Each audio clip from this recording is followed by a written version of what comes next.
राजर्षि शांतनु का गंगा से विवाह और उनके पुत्र भीष्म का युवराज होना।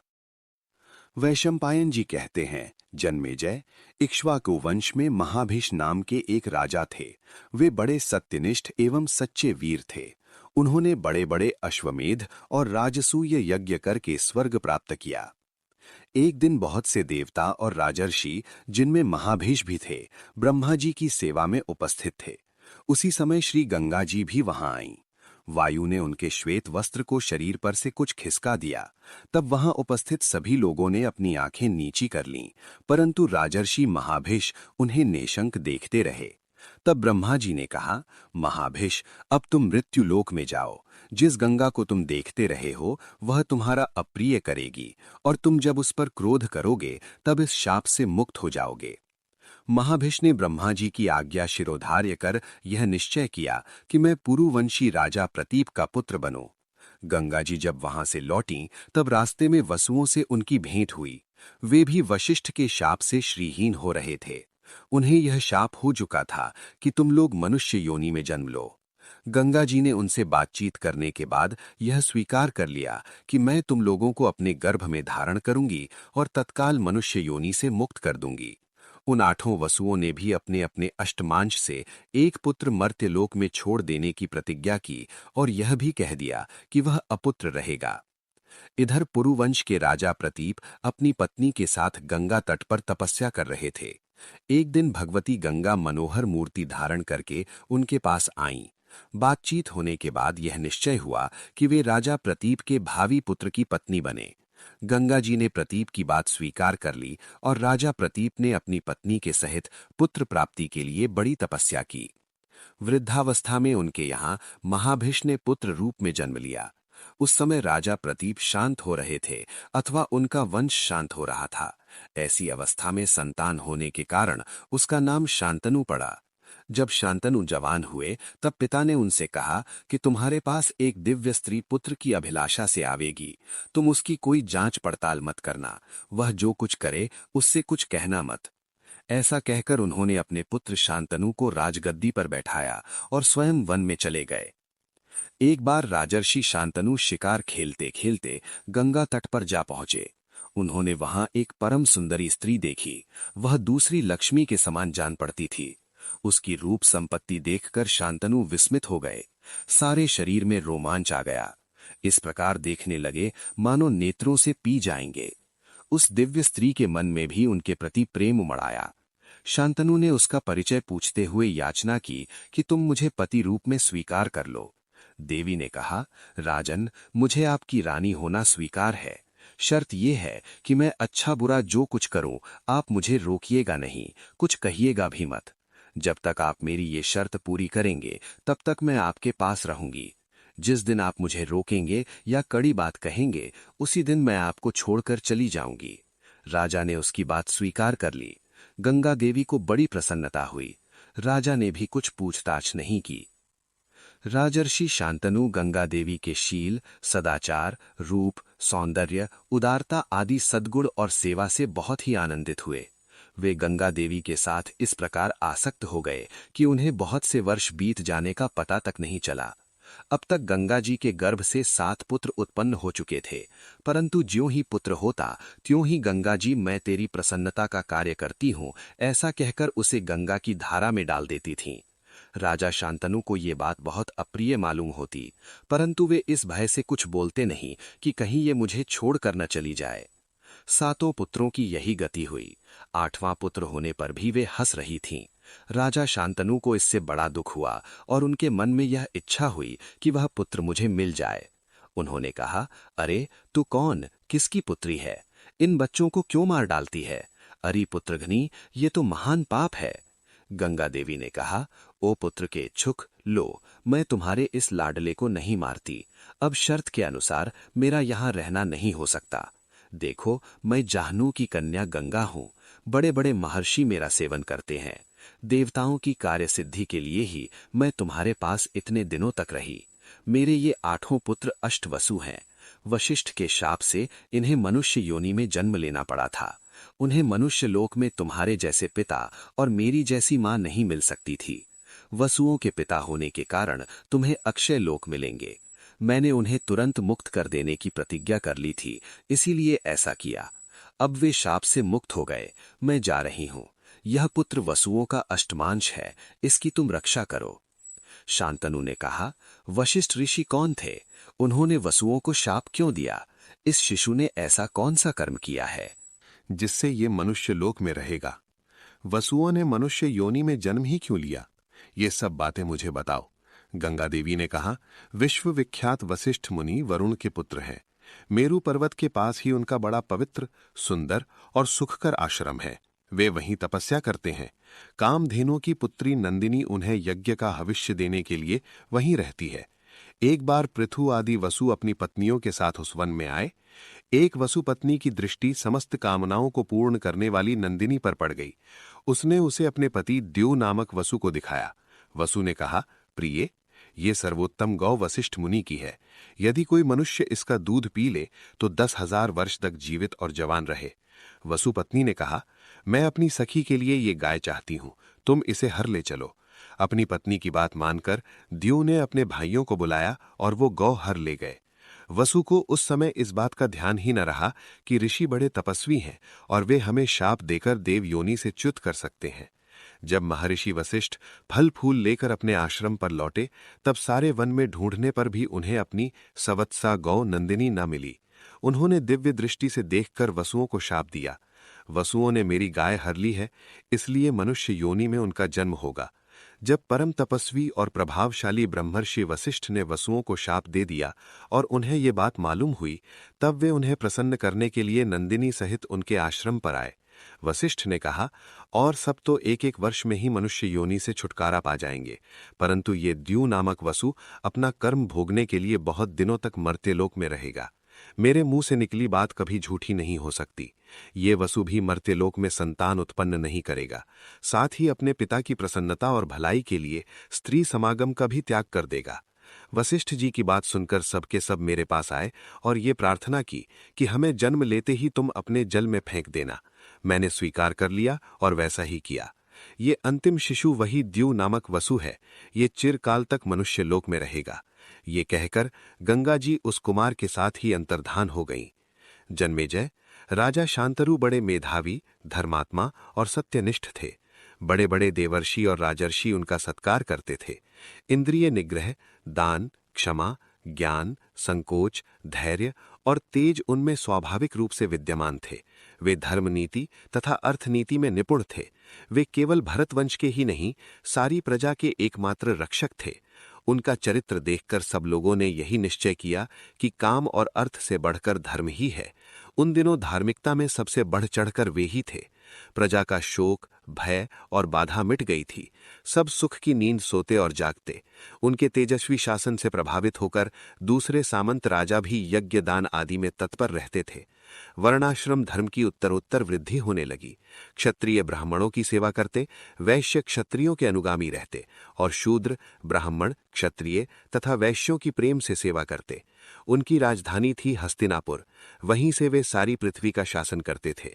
उनके राजत्व काल में पशु, सूकर, हरिण और पक्षियों तक को कोई नहीं मार सकता था। उनके राज्य में ब्राह्मणों की प्रधानता थी और वे स्वयं बड़ी विनय के साथ राग और द्वेष से रहित होकर प्रजा का पालन शासन करते थे। देवता, ऋषि और पितरों के यज्ञ के लिए उद्योग होता रहता था। राजा शांतनु दुखी, अनाथ और पशु पक्षी सभी प्राणियों की रक्षा करते थे। उस समय सबकी वाणी सत्य के आश्रित थी और सबका मन दान के लिए उत्साहित था। 36 वर्ष तक पूर्ण ब्रह्मचर्य का निर्वाह करते हुए राजा ने वनवासी जैसा जीवन व्यतीत किया। एक दिन राजा शांतनु गंगा नदी के तट पर विचर रहे थे। उन्होंने देखा कि गंगा जी में बहुत थोड़ा जल रह गया है। वे बड़े विस्मित और चिंतित हुए कि आज देव नदी गंगा बह क्यों नहीं रही। आगे बढ़कर उन्होंने खोज की, तब पता चला कि एक बड़ा मनस्वी, सुंदर और विशालकाय कुमार दिव्य अस्त्रों का अभ्यास कर रहा है और उसने अपने बाणों के प्रभाव से गंगा की धारा रोक दी है। यह अलौकिक कर्म देखकर वे अत्यंत विस्मित हो गए। उन्होंने अपने पुत्र को पैदा होने के समय ही देखा था, इसलिए पहचान नहीं सके। उस कुमार ने राजर्षि शांतनु को माया से मोहित कर दिया और स्वयं अंतर्धान हो गया। अब राजर्षि शांतनु ने गंगा जी से कहा कि उस कुमार को दिखाओ। गंगा जी सुंदर रूप धारण करके अपने पुत्र का दाहिना हाथ पकड़े उनके सामने आईं। उनका अनुपम सौंदर्य, दिव्य आभूषण और निर्मल वस्त्र देखकर राजर्षि शांतनु उन्हें पहचान न सके। गंगा जी ने कहा कि महाराज, यह आपका 8वां पुत्र है जो मुझसे पैदा हुआ था। आप इसे स्वीकार कीजिए और अपनी राजधानी में ले जाइए। इसने वशिष्ठ ऋषि से सांगोपांग वेदों का अध्ययन कर लिया है। अस्त्रों का अभ्यास पूरा हो चुका है। यह श्रेष्ठ धनुर्धर युद्ध में देवराज इंद्र के समान है। देवता और असुर सभी इसका सम्मान करते हैं। दैत्य गुरु शुक्राचार्य और देव गुरु बृहस्पति जो कुछ जानते हैं वह सब इसे मालूम है। स्वयं भगवान परशुराम को जिन शस्त्रास्त्रों का ज्ञान है उन्हें भी यह जानता है।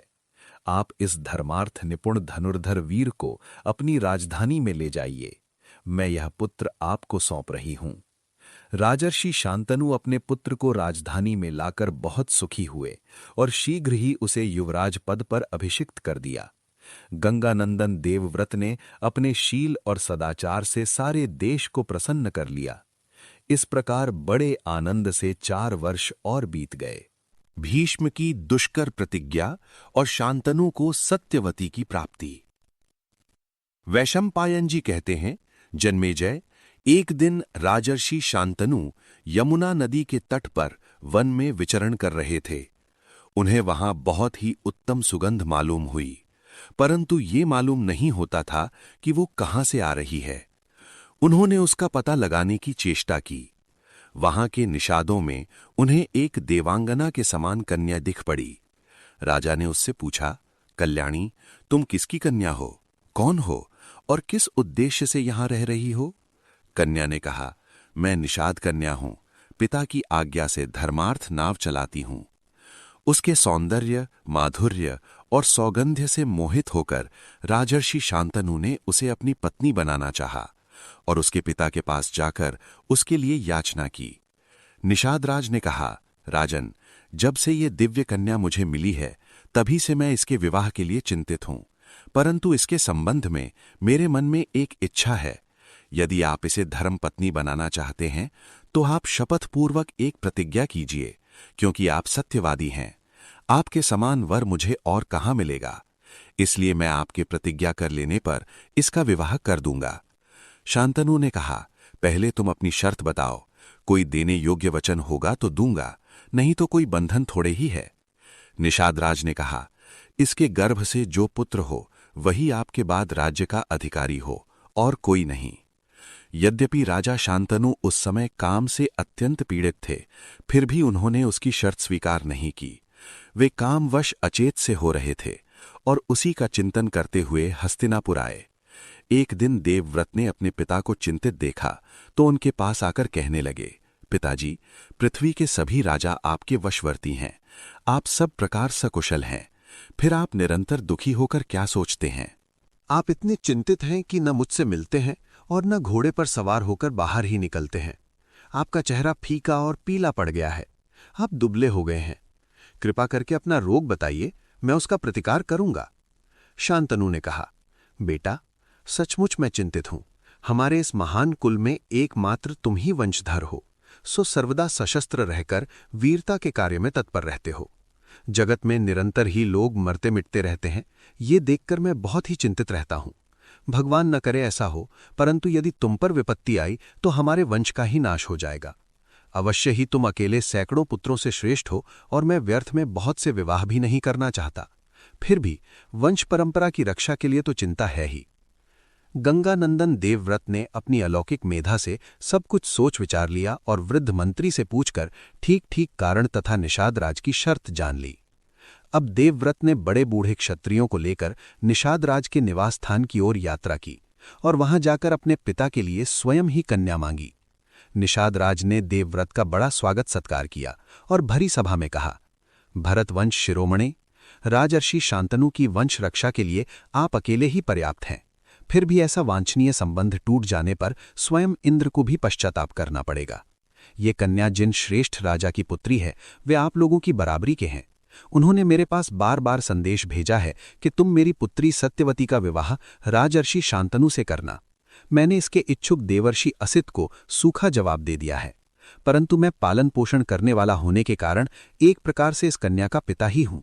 इसलिए कह रहा हूं कि इस विवाह संबंध में एक ही दोष है, वो ये कि सत्यवती के पुत्र का शत्रु बड़ा प्रबल होगा। युवराज, जिसके आप शत्रु हो जाएंगे वो चाहे गंधर्व हो या असुर जिंदा नहीं रह सकता। यही सोचकर मैंने आपके पिता को ये कन्या नहीं दी।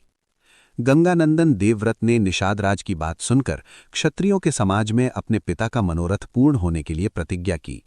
निषादराज, मैं शपथपूर्वक ये सत्य प्रतिज्ञा करता हूं कि इसके गर्भ से जो पुत्र होगा वही हमारा राजा होगा। मेरी ये कठोर प्रतिज्ञा अभूतपूर्व है और आगे भी शायद ही कोई ऐसी प्रतिज्ञा करे। निषादराज अभी और कुछ चाहता था। उसने कहा, युवराज, आपने सत्यवती के लिए जो प्रतिज्ञा की है वो आपके अनुरूप ही है। इसके संबंध में मुझे कोई संदेह भी नहीं है। मेरे मन में एक संदेह अवश्य है कि शायद आपका पुत्र सत्यवती के पुत्र से राज्य छीन ले। देवव्रत ने निषादराज का आशय समझकर क्षत्रियों की भरी सभा में कहा, क्षत्रियों, मैंने अपने पिता के लिए राज्य का त्याग तो पहले ही कर दिया है, अब संतान के लिए आज निश्चय कर रहा हूं। निषादराज, आज से मेरा ब्रह्मचर्य अखंड होगा। संतान न होने पर भी मुझे अक्षय लोकों की प्राप्ति होगी। देवव्रत की ये कठोर प्रतिज्ञा सुनकर निषादराज के शरीर में रोमांच आ गया। उसने कहा, मैं कन्या देता हूं। उसी समय आकाश से देवता, ऋषि और अप्सराएं देवव्रत पर पुष्पों की वर्षा करने लगीं और सब ने कहा, ये भीष्म है, इसका नाम भीष्म होना चाहिए।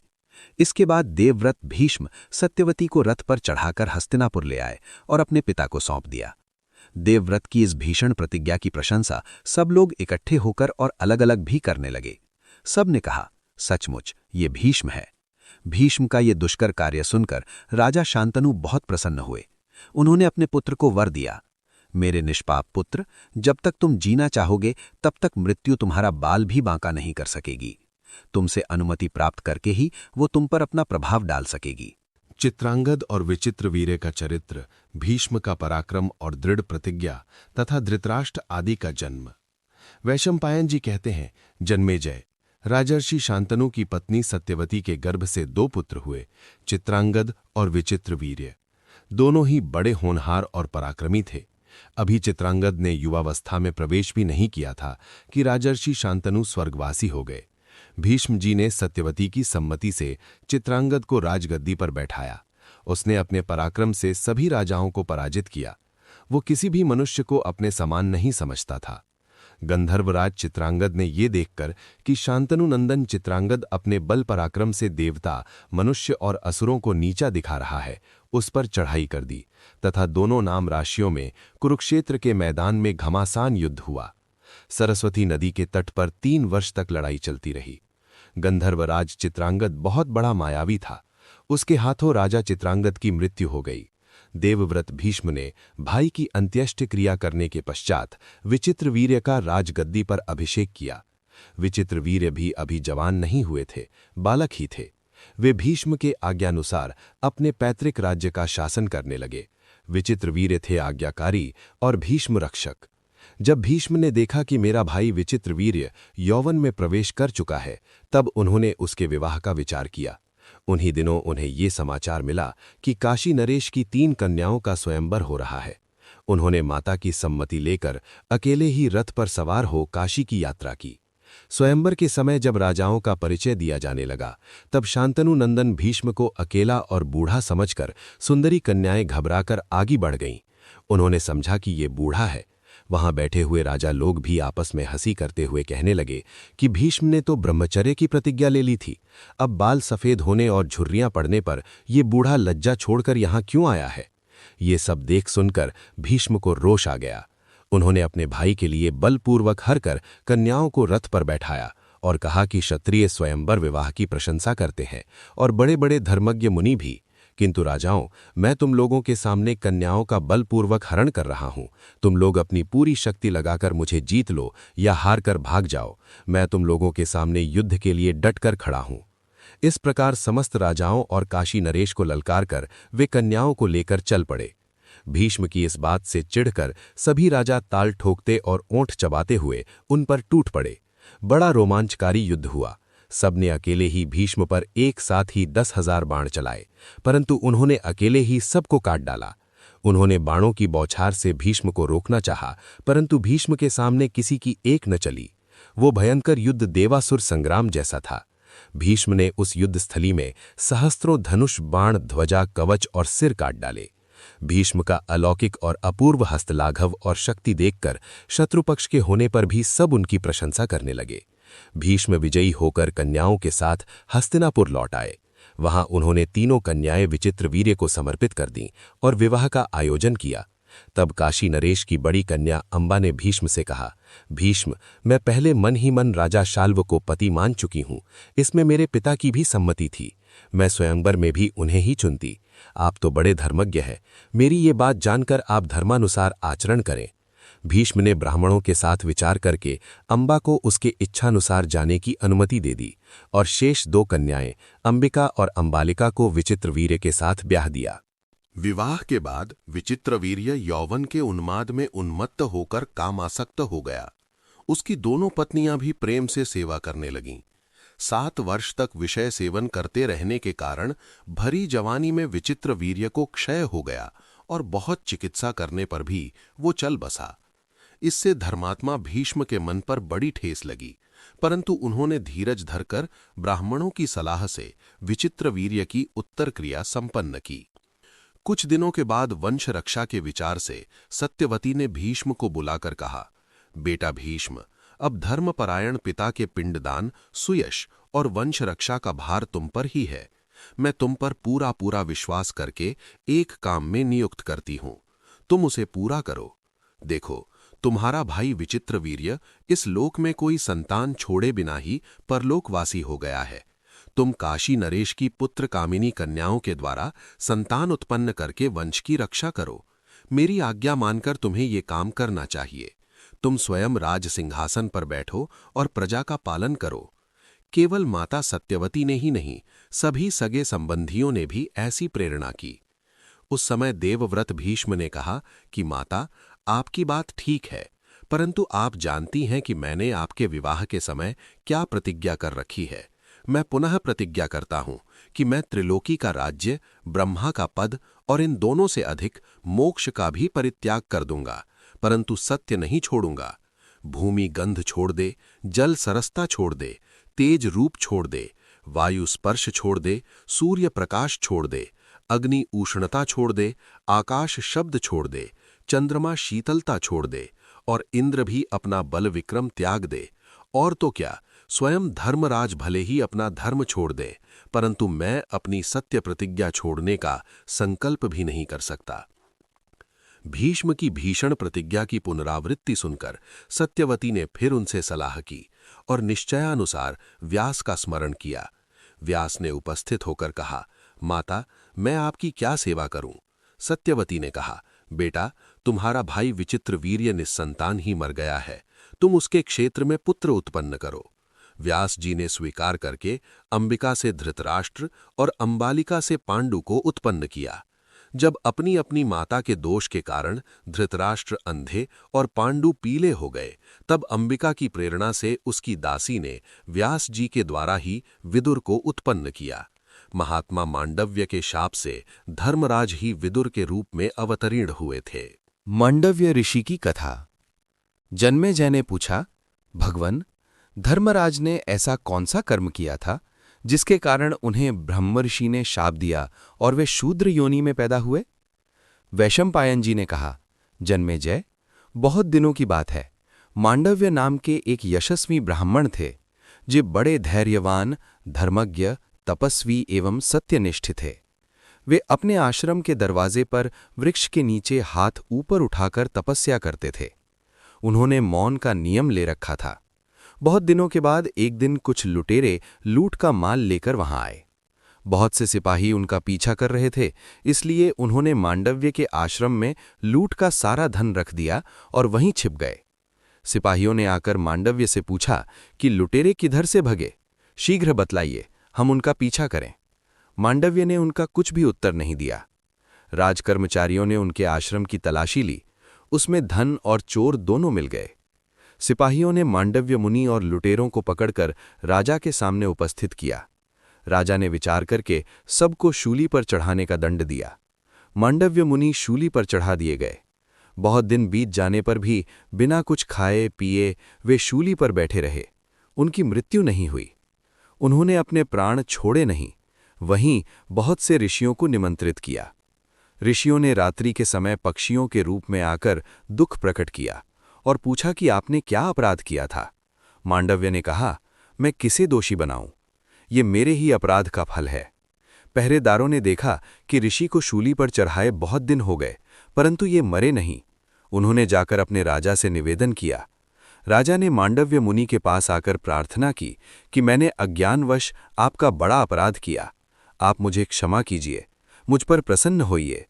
मांडव्य ने राजा पर कृपा की, उन्हें क्षमा कर दिया।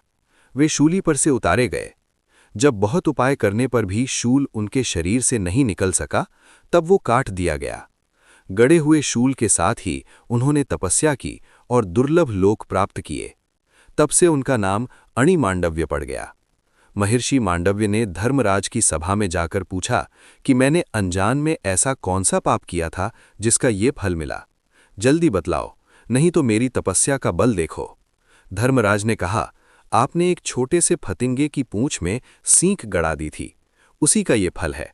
जैसे थोड़े से दान का अनेक गुना फल मिलता है, वैसे ही थोड़े से अधर्म का भी कई गुना फल मिलता है। अणि मांडव्य ने पूछा कि ऐसा मैंने कब किया था? धर्मराज ने कहा, बचपन में। इस पर अणि मांडव्य बोले, बालक 12 वर्ष की अवस्था तक जो कुछ करता है उससे उसे अधर्म नहीं होता, क्योंकि उसे धर्म अधर्म का ज्ञान नहीं रहता। तुमने छोटे अपराध का बड़ा दंड दिया है। तुम्हें मालूम होना चाहिए कि समस्त प्राणियों के वध की अपेक्षा ब्राह्मण का वध बड़ा है। इसलिए तुम्हें शूद्र योनि में जन्म लेकर मनुष्य बनना पड़ेगा। आज मैं संसार में कर्मफल की मर्यादा स्थापित करता हूँ। 14 वर्ष की अवस्था तक किए कर्मों का पाप नहीं लगेगा, उसके बाद किए कर्मों का फल अवश्य मिलेगा। इसी अपराध के कारण मांडव्य ने शाप दिया और धर्मराज शूद्र योनि में विदुर के रूप में उत्पन्न हुए। वे धर्मशास्त्र और अर्थशास्त्र में बड़े निपुण थे। क्रोध और लोभ तो उन्हें छू तक नहीं गया था। वे बड़े दूरदर्शी, शांति के पक्षपाती और समस्त कुरुवंश के हितैषी थे।